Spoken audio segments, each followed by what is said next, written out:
Unang-una, ang mga kapatid kong Muslim, kailangan magbayad tayo ng utang na loob. Kailangan si Dante Marcoleta maging number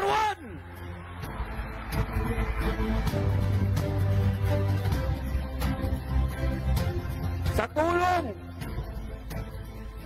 mga kapatid kong Muslim na nanonood ngayon, kahit kailan hindi tayo nakalimutan ng Iglesia ni Cristo.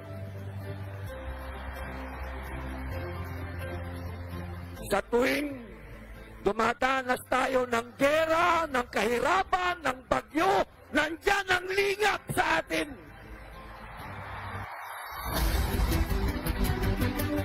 Hindi tayo kailanman iniwan ng Iglesia ni Cristo.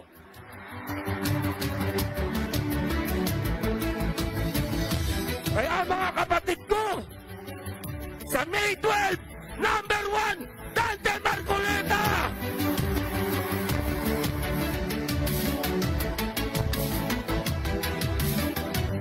Ang bilin ni Rodrigo Roa Duterte, Dante Marcoleta!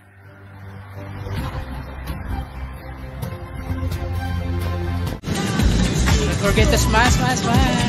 Kung bago ka pala sa channel ko, paki-like, paki-share, paki-subscribe, paki-hit na rin ang notification bell para ma-update ka sa mga bagong vlog videos ni Apo.